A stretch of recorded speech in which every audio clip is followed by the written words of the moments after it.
Hello students, welcome welcome back to my channel. So आज एक और न्यू टॉपिक जो कि इम्पोर्टेंट टॉपिक है, दैट इज़ ओडिपस कॉम्प्लेक्स। इसके ऊपर आज हम वीडियो करने वाले हैं। काफ़ी सारे बच्चे मुझे बोलते हैं कि मैम रिलेवेंट टॉपिक्स पर जो वीडियो जो है वो बनाइए। तो यू कैन नॉट गेस कि भई आपको एचपीएससी क्या आपके सामने पुट करने जा रहा है। You only need to focus on the pattern of the paper. तो उसके हिसाब से जो क्वेश्चंस मेरे सामने आ रहे हैं, जो भी मैं डिस्कस करती हूँ किसी के साथ, जो मुझे इम्पोर्टेंट लगता है वो मैं आपके सामने आपको शेयर कर रही हूँ। Okay, so this is another important topic that is Oedipus complex. Okay, तो इसके ऊपर जो है काफ़ी सारे थ्योरीज है, लेकिन इसकी एक बेसिक एक्सप्लेनेशन जो है वो मैं आपको दूंगी आज। आपको बताऊंगी कि इसमें मेजर एलिमेंट्स क्या हैं और आपको इसको कैसे समझना है। ठीक है, तो ऑडिपस कॉम्प्लेक्स जो है एक क्रिटिक की टर्म है।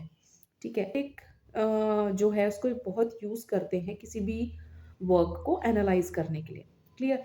तो इसमें बेसिकली होता क्या है, ऑडिपस कॉम्प्लेक्स जो है वो क्या होता है, ये एक स्टोरी से आया है, एक बहुत ही फेमस स्टोरी है जिसमें एक जो मेल कैरेक्टर होता है वो अपने फादर को किल करता है to make an intimate bond with his mother. ठीक है, तो इसी कॉम्प्लेक्स को, इसी चीज को, इसी ह्यूमन बिहेवियर को आप क्या बोलते हो? Oedipus complex. ठीक है, तो यहाँ पे फिलहाल मेल मेल कैरेक्टर की बात हो रही है, तो मैं उसी को एक्सप्लेन करूंगी आपको बहुत अच्छी तरीके से। तो इसमें क्या होता है कि आपको जब वर्क लिखे गए इस तरीके के ह्यूमन बिहेवियर के ऊपर, जब कोई भी किसी ऑथर ने अपना वर्क प्रेजेंट किया, तो जो क्रिटिक थे, ठीक है, ये क्रिटिक जो होते हैं वो एक साइको एनालिसिस करते हैं किसी भी वर्क का, जिसमें उन टूल्स से, उन थ्योरीज से उनको ये पता चलता है कि असल में किस ह्यूमन बिहेवियर की बात हो रही है, और हम इस सिनेरियो को, इस सीन को एक वर्ड में अगर हम कहना चाहें तो उसको क्या टर्म हम दे सकते हैं। ठीक है, तो उनके पास कुछ थ्योरीज होती हैं, कुछ टूल्स होते हैं, ठीक है, जिससे वो इस चीज़ का एनालाइज कर लेते हैं, इस चीज़ को एनालाइज कर लेते हैं। ठीक है, तो जब जो क्रिटिक्स थे उन्होंने पढ़ा किसी भी वर्क को या फॉलोइंग वर्क जिसमें उनको ये चीज़, ये कॉम्प्लेक्स देखने को मिला, जब उन्होंने ये देखा कि कितना ह्यूमन अर्ज है। ठीक है, जैसे फादर और मदर हैं, अगर उनका प्रोडक्ट है, कुछ भी मेल है फीमेल है, ठीक है, अगर उसके अंदर ये अर्ज है कि अपने दोनों फादर या मदर में से एक पेरेंट को वो रिमूव कर सकता है to to make a intimate bond with the mother और द फादर। फिलहाल हम यहाँ पे मेल कैरेक्टर की बात कर रहे हैं।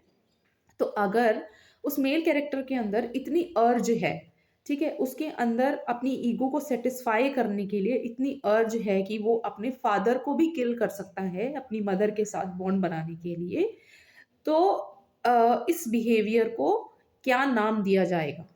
ठीक है, इसको ओडिपस कॉम्प्लेक्स कहा जाता है, मैंने आपको ऑलरेडी बता दिया है। लेकिन उस टाइम पर लोगों को ये चीज़ नहीं पता थी।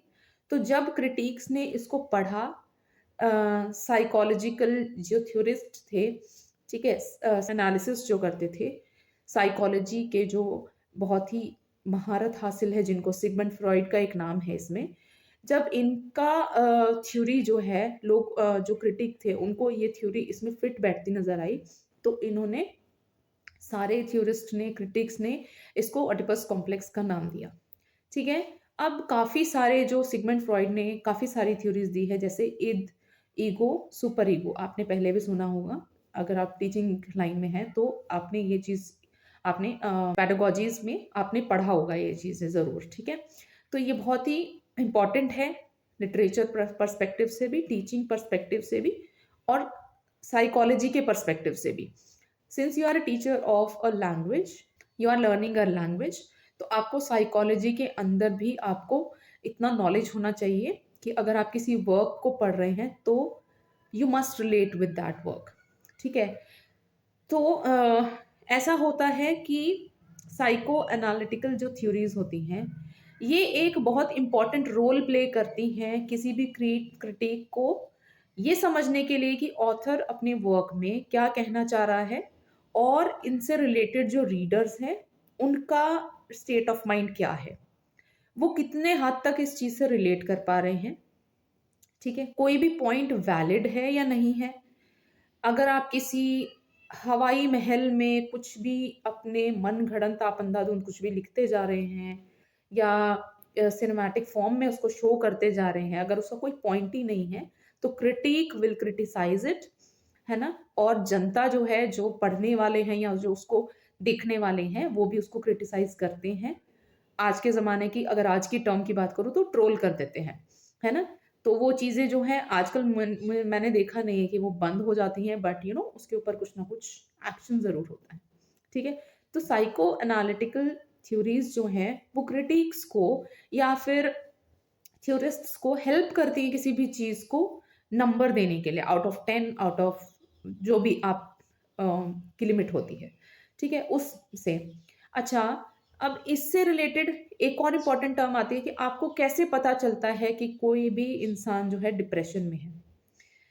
आप किसके पास जाते हैं? आप, ठीक है, साइको एनालिस्ट जो है, वो आपको, साइकियाट्रिस्ट जो है, वो आपके ह्यूमन बिहेवियर को, आपकी अर्ज क्या है, उस चीज़ को एनालाइज़ करके बताता है कि whether the person is in depression और the person is doing any hyper activity which is not okay, है ना। Depression is also not okay, and hyper, किसी भी चीज़ का हाइप अच्छा नहीं होता। ठीक है? तो ये चीज़ें जो हैं, ये कैसे समझ में आती हैं? क्योंकि उन्होंने काफ़ी सारी थ्योरीज़ जो है, साइको एनालिटिकल थ्योरीज़ के ऊपर उन्होंने काम किया होता है, ह्यूमन बिहेवियर के ऊपर काम किया होता है। ठीक है? तो ओडिपस कॉम्प्लेक्स, यहाँ पे मेरा पढ़ाने का मतलब ये है, ओडिपस कॉम्प्लेक्स से रिलेटेड आप बहुत सारे वर्क्स हैं, आप देख सकते हैं। हैमलेट में कहीं न कहीं ये चीज़ देखने को मिलती है, ओडिपस कॉम्प्लेक्स।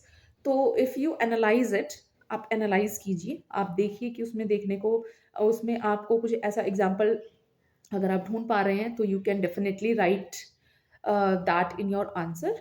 और जहाँ तक मेरा ख़्याल है, Oedipus complex is another most important topic in HPSC PGT English. Okay, so this was the video on this. Stay tuned for more important videos. Thank you so much.